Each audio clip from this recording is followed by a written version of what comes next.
Hello guys, मैं सोहन सिंह एक बार अपने यूट्यूब चैनल पर आप सभी का हार्दिक स्वागत करता हूं। आज मैं कक्षा 10 की प्रश्नावली 3.2, ठीक है, ये चैप्टर मैं शुरू कर चुका हूं। मेरी पहली वीडियो देखना ध्यान से, उसी को कंटिन्यू करते हुए आज मैं आगे बढ़ रहा हूं। ये है दो चर वाले रैखिक समीकरणों को विलोपन विधि से हल करना।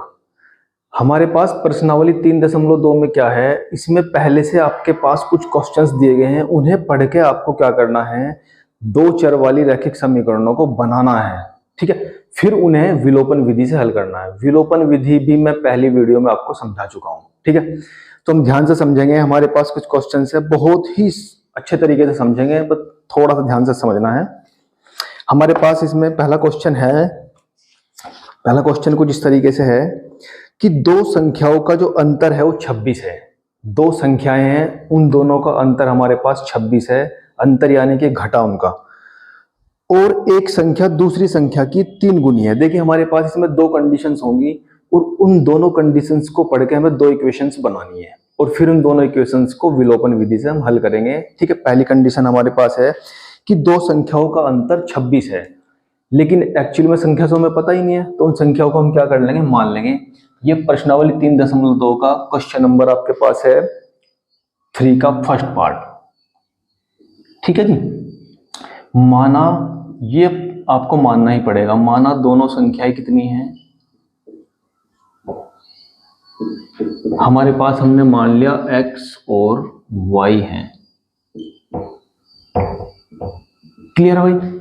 उन दोनों संख्याओं को हमने अपनी साइड से x और y मान लिया। हमें कहा गया कि x और y यानी कि इन दोनों संख्याओं का जो अंतर है वो 26 है, यानी कि पहली संख्या से अगर हम दूसरी संख्या को माइनस करेंगे तो उन दोनों का रिजल्ट हमें मिलेगा 26। पहली और दूसरी संख्याओं का अंतर कितना है, 26, यानी कि 26। दूसरी कंडीशन, एक संख्या दूसरी संख्या की 3 गुनी है। तो पहले यहां पर दो संख्याएं लिख लीजिए बराबर कर। देखिए ये हर क्वेश्चन में आपको ऐसे ही करना है, जो भी कंडीशन उसमें दी जाएगी, उसने कहा है कि एक संख्या दूसरी संख्या की 3 गुनी है, यानी कि पहली संख्या हमारे पास क्या है, x, दूसरी संख्या क्या है, y। तो जो पहली संख्या है वो दूसरी संख्या की 3 गुनी है, यानी कि x इज इक्वल टू आ गया आपके पास 3y।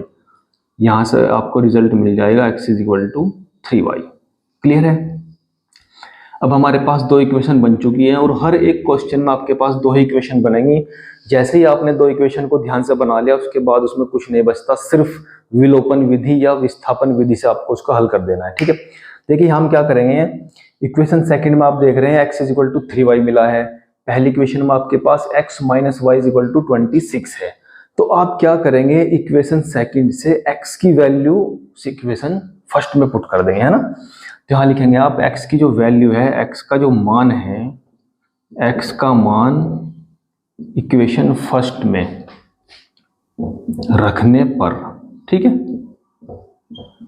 इसे हम कर रहे हैं प्रतिस्थापन विधि से, क्योंकि हम एक चर की जगह दूसरी चर की वैल्यू रख रहे हैं और एक इक्वेशन से निकाल के दूसरी इक्वेशन में। तो यहाँ पर देखिए इक्वेशन नंबर फर्स्ट आपके पास क्या है, एज इट इज लिख लीजिए। यहाँ पर x minus y is equal to 26, यहाँ पर x की जगह पे क्या आ जाएगा, 3y minus y is equal to 26। आपका काम इसमें क्या होता है, उस इक्वेशन को एक वेरिएबल में चेंज करना होता है, यानी कि एक वेरिएबल की जगह दूसरा वेरिएबल जैसे आप रखेंगे तो दोनों सेम वेरिएबल हो जाएंगे।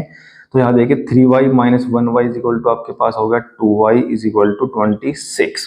तो यहाँ से आप y की वैल्यू फाइंड कर लेंगे 26/2। 2 से डिवाइड करेंगे तो 2 1 जा 2, 2 3 जा 6, यानी कि y इज इक्वल टू आपके पास आ गया 13। तो ये y की वैल्यू है, यानी कि जो दूसरा चर था हमारे पास उसकी वैल्यू हमारे पास निकल चुकी है, y इज इक्वल टू 13। जैसे आपने एक वैल्यू निकाल ली, इस वैल्यू को किसी भी एक इक्वेशन में जो भी आपके पास है उनमें पुट कर दीजिए। तो हम इक्वेशन सेकंड में लेते हैं, क्योंकि उसमें थोड़ा सा इजी दिया गया है आपको। x इज इक्वल टू आपके पास 3y, यहाँ से x इज इक्वल टू मिलेगा 3 इंटू वाई की वैल्यू आपने कितने निकाल लिए, 13, ठीक है। ये y इज इक्वल टू कितना निकाल चुके हैं आप, 13। तो आपने इसे y की जगह पे पुट कर दिया और यहाँ से x की वैल्यू आपके पास आ गई 13 या 39। तो इस तरीके से आप ध्यान से देख सकते हैं कि जो वेरिएबल हमने इस इक्वेशन को सॉल्व करने के लिए माने थे x और y, उनकी वैल्यू आप फाइंड कर चुके हैं। x इज इक्वल टू आपके पास आ गया 39, y इज इक्वल टू आ गया 13। तो इस तरीके से जो भी इक्वेशन आपको दी जाएगी उसे ध्यान से समझना है और समझ के दो चर वाली पहले दो समीकरण बनानी है, फिर उन्हें कोई सी भी विधि से हल कर दिए, चाहे विलोपन विधि चाहे प्रतिस्थापन विधि। ठीक है, तो ये क्वेश्चन नंबर 3 का फर्स्ट पार्ट था। इसी तरह हम और क्वेश्चन भी समझेंगे, आसानी से आपको समझ में आएगा। और क्वेश्चन ले लेते हैं। देखिए हमारे पास इसी में एक क्वेश्चन है तीसरे का थर्ड पार्ट। ठीक है, इसे रब कर लेते हैं, फिर उसे समझेंगे।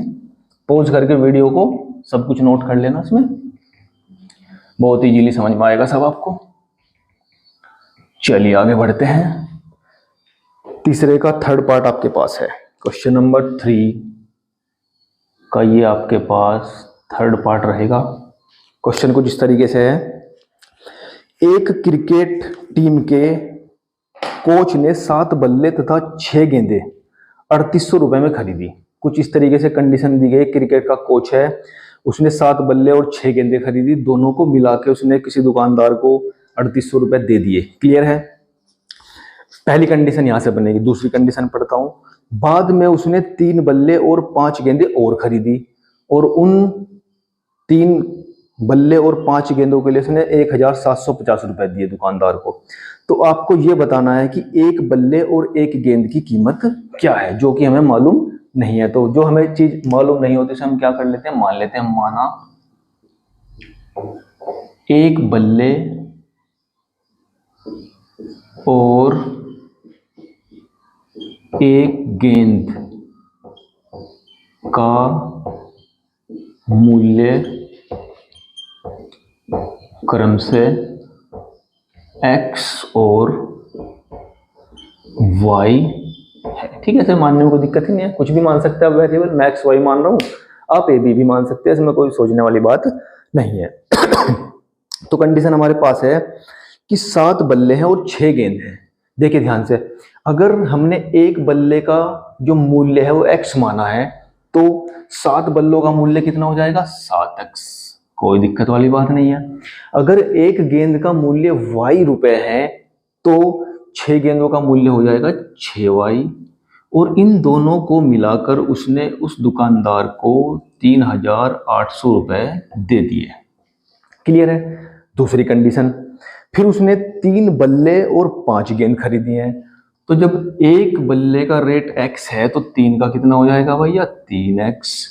एक गेंद का मूल्य y है तो 5 गेंद का कितना हो जाएगा, 5y, और इन दोनों को मिलाकर उसने दिया है 1750 रुपया दुकानदार को। कोई दिक्कत वाली बात नहीं है, बहुत आसानी से समझ गए आप। अब हमारे पास देखिए बोर्ड पर 2 इक्वेशन बन चुकी हैं।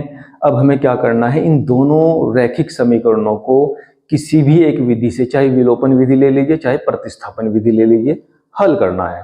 देखिए हम इसे विलोपन विधि से हल करते हैं क्योंकि पिछली मैंने प्रतिस्थापन से की है। विलोपन विधि में हमें क्या करना होता है, किसी भी एक चर को बराबर कर लेते हैं, जिसे भी आपकी मर्जी हो। थोड़ा सा ध्यान से समझना है कि किसे बराबर करना है। जिसे बराबर करने में आपको आसानी होगी उसे बराबर करेंगे, कोई जबरदस्ती नहीं है, किसी को भी बराबर कीजिए। यहाँ पर x की वैल्यू 7, जो गुणांक है 7 है, यहाँ पर x का गुणांक 3 है। तो दोनों को बराबर करने के लिए हमें इसमें 3 से मल्टीप्लाई करेंगे तो 21 हो जाएगा, और इसमें 7 से मल्टीप्लाई करेंगे तो ये 21 हो जाएगा। क्लियर। अगर हम y को बराबर करते हैं तो देखिए ये 5 है, ये 6 है, तो 30 करने के लिए हम क्या करेंगे, इसमें 6 से और इसमें 5 से मल्टीप्लाई हमें करनी पड़ेगी। आपकी मर्जी है, किसी भी को इक्वल कर लेते हैं। तो मैं क्या करता हूँ, इक्वेशन फर्स्ट में 3 से और सेकंड में 7 से मल्टीप्लाई कर लेता हूँ। ऐसा करने से मेरे पास क्या होगा, x की वैल्यू इक्वल हो जाएंगी। ठीक है, चलिए करते हैं। 3 की मल्टीप्लाई यहाँ पर करेंगे 21x हो जाएगा, प्लस 3 की मल्टीप्लाई यहाँ पर करेंगे 18y हो जाएगा, इज इक्वल टू 2 0 आपके पास इसमें पहले से 3 की मल्टीप्लाई इसमें करेंगे 38 में, 3 8 24, हासिल के पास आपके पास 2 लगे, 3 3 9 और 2 कितने होंगे, 11 है। पहले इक्वेशन का जो चेंजिंग है ये हो गया। दूसरी इक्वेशन में हम 7 से मल्टीप्लाई करेंगे तो 21x हो जाएगा, प्लस 7 से करेंगे 35y हो जाएगा, इज इक्वल टू 1 0 रहेगा एज इट इज। 7 की मल्टीप्लाई 5 में 7 5 35, हासिल के 3, 7 7 49 और 3 52, हासिल के 5, 7 का 7 और 5 हो गया आपके पास 12। इक्वेशन नंबर सेकंड का जो बदलावा रूप है वो ये रहा। ऐसा करने से हमारे पास क्या हुआ, x के जो चर हैं या x जो हमारे पास चर था उसके गुणांक आपस में बराबर हो चुके हैं। बस यही हमारा काम होता है बराबर करने का। बराबर करने के बाद हम ये देखते हैं कि जिसे हमने बराबर किया है क्या उसके चिन्ह अलग अलग हैं या नहीं है। अगर पहले से अलग अलग होते तो वो कैंसिल हो जाते, लेकिन यहाँ पर दोनों सेम हैं तो आप क्या करेंगे, इनके चिन्हों को चेंज कर लेंगे। वेरी इजी, ये कैंसिल हो जाएगा क्योंकि अपोजिट साइन हो चुके हैं। 18x प्लस है, 35 माइनस है, तो जब आप इन्हें माइनस करेंगे तो -17y बचेगा आपके पास। ठीक है, क्योंकि आप छोटी संख्या से बड़ी संख्या को माइनस कर रहे हैं, या ऐसा समझ लिए कि बड़ी संख्या का चिन्ह जो भी होता है वो बचता है। क्लियर, इन दोनों को आप माइनस करेंगे तो ये आपके पास 12,250 है। देखिए 12,250, इसमें से आपको किसे माइनस करना है, 11,400 को। कोई दिक्कत वाली बात नहीं है। 0 एज इट इज, 5 कैरी लेंगे यहाँ पर तो 12 हो जाएगा, इनके 12 से 4 गया 8 और आगे 0 बचेंगे आपके पास। ठीक है, तो यहाँ पर बचा है माइनस का 850। क्लियर है, 850 माइनस का इसलिए बचा है क्योंकि बड़ी संख्या माइनस है, तो माइनस से माइनस कैंसिल होगा आपके पास और y इज इक्वल टू आ चुका है 850/17, यानी कि 850 को 17 से भाग करना है। 17 का पहाड़ा पड़ेंगे, 17 पंजे कितने होते हैं भैया, 85 होते हैं और एक 0 एज इट इज रहेगा। तो y की वैल्यू आपके पास आ चुकी है 50। y की वैल्यू कितने आ गई भैया, 50 रुपीज़, जो कि आपने गेंद का मूल्य माना था, यानी कि एक गेंद 50 रुपए की है। ये जो आपने y की वैल्यू निकाली है इसे आप किसी भी एक इक्वेशन में रखेंगे और किसकी वैल्यू निकाल लेंगे, x की वैल्यू निकाल लेंगे, जो भी आपका मन हो। चलिए इसमें ले लेते हैं, ये जो y की वैल्यू है, y की वैल्यू इक्वेशन सेकंड में पुट करते हैं। ठीक है जी, इक्वेशन सेकंड देख लीजिए आपके पास क्या है, 3x plus 5y is equal to 1750। y की वैल्यू जो 50 निकाली यहाँ पर रख दीजिए, y की जगह पे ये होगा आपका 3x ये plus y into 50 is equal to 1750। Multiply करेंगे, देखिए आसान काम चल रहा है इसलिए मैं थोड़ा फास्ट कर रहा हूँ उस काम को। 5 की मल्टीप्लाई 50 में करेंगे तो 250 हो जाएगा और 1750। 3x is equal to minus होगा उधर जाके 250 इधर से क्या हो जाएगा, माइनस हो जाएगा। ठीक है, क्योंकि 250 इधर प्लस था, जब आप इसे दूसरी साइड ले जाएंगे तो उधर जाकर क्या हो जाएगा, माइनस हो जाएगा। तो 3x इज इक्वल टू आपके पास आ जाएगा 1500, है ना, 1500।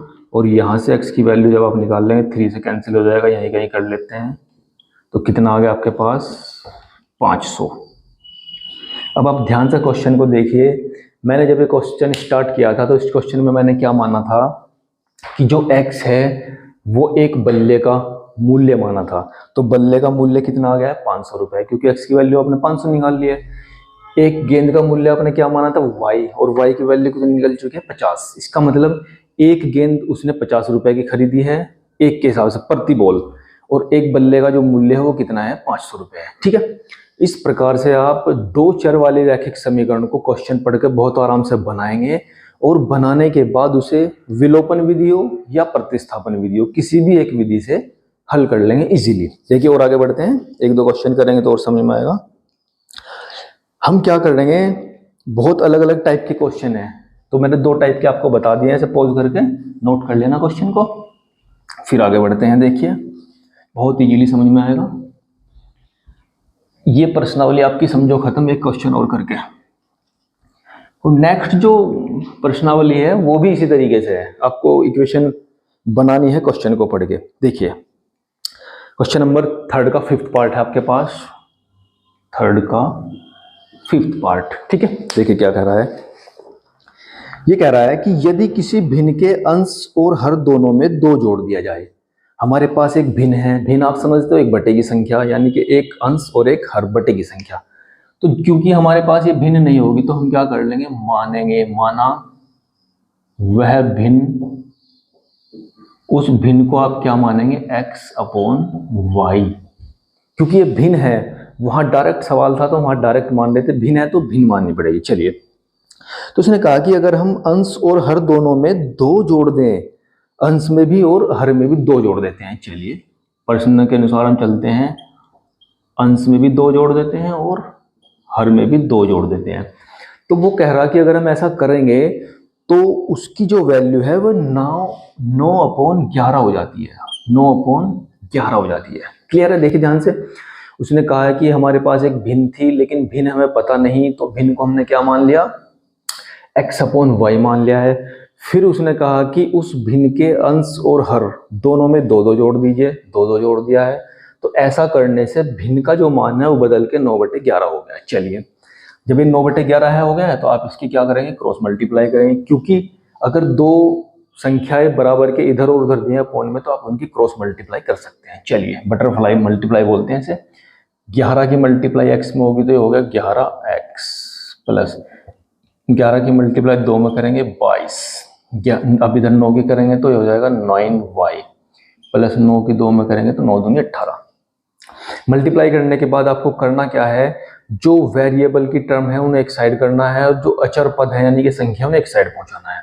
तो ये जो 9y इधर आएगा, 11x तो पहले से इधर था, 9y इधर आएगा, क्या हो गया minus, is equal to 18 minus 22 उधर जाकर माइनस हो गया। ठीक है, देखिए 9 इधर प्लस था, इधर आकर माइनस हो गया, ये 22 इधर प्लस था, उधर जाकर क्या हो गया माइनस हो गया। क्लियर? तो 11x minus 9y is equal to आपके पास आ गया माइनस का 4। इस क्वेश्चन में मैं आपको सिर्फ इक्वेशन बना कर दूंगा, क्योंकि जहां आपकी इक्वेशन बनी फिर तो आपको सॉल्व कर लेना है कोई सी भी एक विधि से। क्लियर है? चलिए पहली इक्वेशन आपके साथ बन चुकी है, अब दूसरी पे चलते हैं। देखिए क्या कह रहा है, यदि अंश और हर दोनों में 3 जोड़ दिया जाए। अब की बार इसने कंडीशन क्या दी थी कि 2 जोड़ दिया जाए दोनों में। अब ये कह रहा है कि अंश और हर दोनों में 3-3 जोड़ दिया जाए तो उसका मान 5/6 हो जाता है। कोई बात नहीं, 5/6 भी करेंगे। तो ये अंश है और ये हर है, ऊपर भी 3 जोड़ दिया, नीचे भी 3 आपने जोड़ दिया अकॉर्डिंग टू क्वेश्चन, यानी कि जो प्रश्न में दिया गया है। अंश और हर दोनों में 3-3 जोड़ दिया जाए तो उसका मान 5/6 के बराबर हो जाता है। यहाँ पर 9/11 हो रहा था, वहां पर 5/6 हो रहा है, कोई दिक्कत वाली बात नहीं। फिर वापस वही बटरफ्लाई उड़ाएंगे, यहाँ पे 6 की मल्टीप्लाई यहाँ पर करेंगे 6x हो जाएगा, फिर 6 की मल्टीप्लाई 3 में करेंगे 6 दिया 18 हो जाएगा, 5 की क्रॉस मल्टीप्लाई इधर वाले टर्म में होगी 5y और 3 में होगी तो 5 दिया 15। क्लियर है? कोई दिक्कत वाली बात नहीं। वापस वही वेरिएबल की टर्म एक साइड करेंगे, ये इधर प्लस है, इधर आकर होगा माइनस, 18 उधर जाएगा, उधर जाकर हो जाएगा माइनस, तो 6x minus 5y is equal to आपके पास आ गया माइनस का 3। क्योंकि छोटी संख्या से बड़ी संख्या को घटा रहे हैं तो माइनस की बचेगी। आपने ध्यान से देख लिया, मैंने आपके सामने इस क्वेश्चन की दोनों इक्वेशन तैयार कर दी हैं, और जब खाना तैयार है तो आपको खाना है, कोई सी भी एक विधि लगा दीजिए, चाहे विलोपन विधि चाहे प्रतिस्थापन विधि। आपको क्या करना है, x की और y की वैल्यू फाइंड करनी है। जो x और y की वैल्यू फाइंड होगी वही तो आपकी भिन्न बनाएगी। देखिए ध्यान से, क्योंकि भिन्न आपने x/y माना है और दोनों को सोल्व करके आप x और y की वैल्यू फाइंड कर लेंगे, वेरी इजी। ठीक है, ये था क्वेश्चन नंबर 3 का 4th पार्ट या 5th पार्ट है ना, सॉरी। अब एक क्वेश्चन हम समझ लेते हैं एज का, यानी कि आयु का। तो ये 3-4 टाइप के क्वेश्चन इसमें हो जाएंगे और इसी आधार पर आपको नेक्स्ट प्रश्नावली भी करनी है। घबराना नहीं है, आप ट्राई करेंगे, अगर नहीं होगा तो मैं भी कुछ क्वेश्चन बताऊंगा उसमें से। ठीक है, इसे आप नोट कर लीजिएगा, आपके पास 2 इक्वेशन बन चुकी हैं। ठीक है, अब हम करते हैं नेक्स्ट क्वेश्चन। ये है आयु का क्वेश्चन, आयु का मतलब एज। वापस वही क्वेश्चन पढ़ेंगे, इक्वेशन बनाएंगे, और इक्वेशन अगर आपने समझ ली तो सॉल्व आप कर ही लोगे, वेरी इजी है। देखिए क्या कह रहा है, 5 वर्ष बाद जैकब की आयु उसके पुत्र की आयु से 3 गुनी हो जाएगी। 5 वर्ष बाद, देखिए 2 तरीके से क्वेश्चन को समझना है, एक बाद और एक पहली और एक वर्तमान। वर्तमान का मतलब जो हमारी प्रेजेंट एज है। अगर हमें आज से पिछली एज निकालना है तो हमें फिलहाल की उम्र में से माइनस करना पड़ेगा पूर्व निकालने के लिए, और अगर हमें पश्चात की उम्र पूछा जाएगा तो हमें फिलहाल की उम्र में प्लस करना पड़ेगा। क्लियर है? लेकिन हमें वर्तमान की उम्र तो पता ही नहीं है, तो हम क्या कर लेंगे, देखिए क्वेश्चन में पढ़ता हूं। एक लड़का है जैकब, बंदा है जैकब, और एक उसका पुत्र है, तो उनकी आयु का एक रिलेशन है उन्हें रिलेशन को पढ़ के हमें इक्वेशन बनानी है। तो ये क्या कह रहा है, 5 वर्ष बाद जैकब की आयु उसके पुत्र की आयु से 3 गुनी हो जाएगी 5 साल बाद। लेकिन फिलहाल की उम्र हमें पता नहीं है, तो क्या कर लेंगे, माना जैकब और उसके पुत्र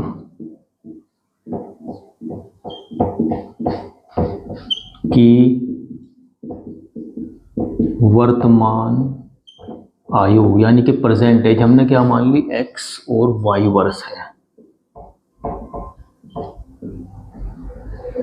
क्लियर है भाई, दोनों की एज हमने x और y मान लिया है।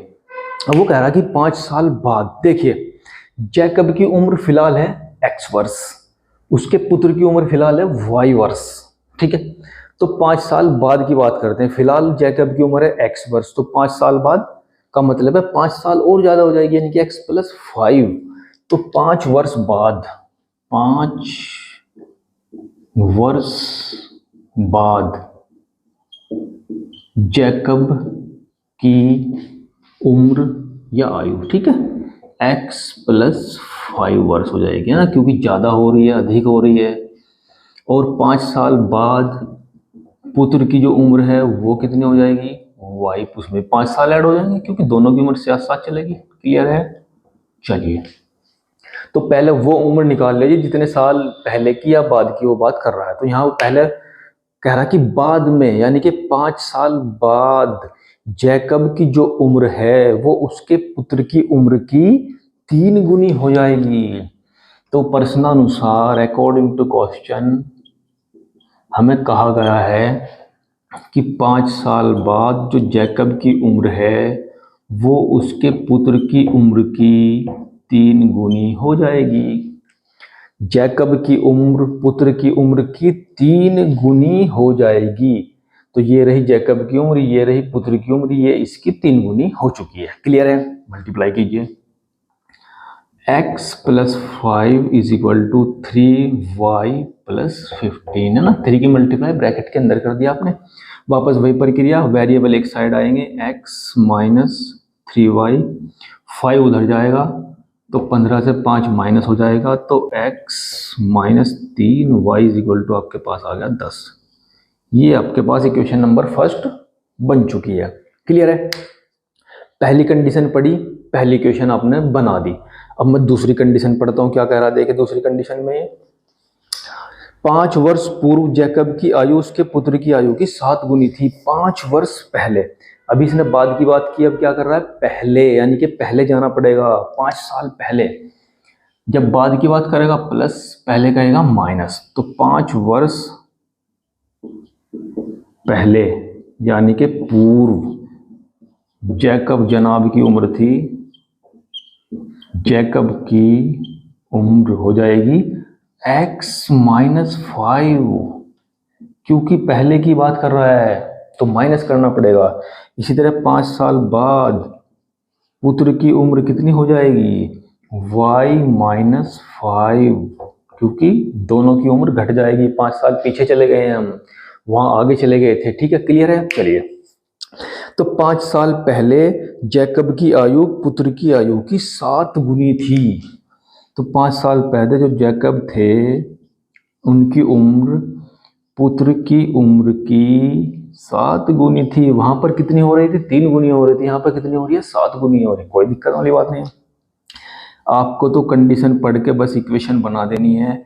7 की मल्टीप्लाई अंदर करेंगे, 7y - 35 हो गया आपके पास। ठीक है, अब यहाँ से 7y को उधर लाएंगे, 5 को उधर ले जाएंगे, तो ये कंडीशन बन गया आपके पास, x - 7y = -35 और +5, क्योंकि माइनस जो 5 था उधर माइनस था, उधर जाकर क्या हो गया, प्लस हो गया। क्लियर, तो x - 7y = हो गया आपके पास 5 प्लस है 35 माइनस है, तो माइनस के कितने बचेंगे आपके पास, 30 बचेंगे भैया।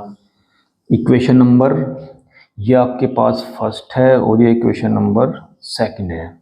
बस इक्वेशन का ही तो खेल है, इक्वेशन आपने बना दी। अब इसे कोई सी भी एक विधि से आप हल कर लेंगे। ध्यान से देख लीजिए, ऊपर से नीचे तक जो भी कंडीशन आपको क्वेश्चन में दी गई थी उस कंडीशन के अकॉर्डिंग मैंने क्वेश्चन बना दी है। अब आप इसे कोई सी भी एक विधि से, क्योंकि आपको सवाल में ये नहीं कहा जाएगा कि इसे विलोपन से करना है या प्रतिस्थापन से करना है, तो ये आपको अपनी सुविधा के अनुसार देखना है कौन सी विधि से हल करें। हल करके आपको एक्स के और वाई के मान निकाल लेने हैं। वो जो एक्स और वाई के मान निकलेंगे वही तो वो वैल्यू है जो आपको फाइंड करनी है क्वेश्चन में, ठीक है। तो इसे सॉल्व करके आप एक्स वाई की वैल्यू फाइंड करेंगे, वही जैकब की और उसके पुत्र की उम्र होगी, ठीक है। ये कक्षा 10 के चैप्टर नंबर 3 की प्रश्नावली 3.2 थी। उसके मैंने लगभग 5-6 क्वेश्चन है, उसमें से 3 क्वेश्चन आपको करा दिए जो मोस्ट इंपॉर्टेंट सवाल है। इसी तरीके के क्वेश्चन आपको पेपर में मिलेंगे। चलिए, धन्यवाद।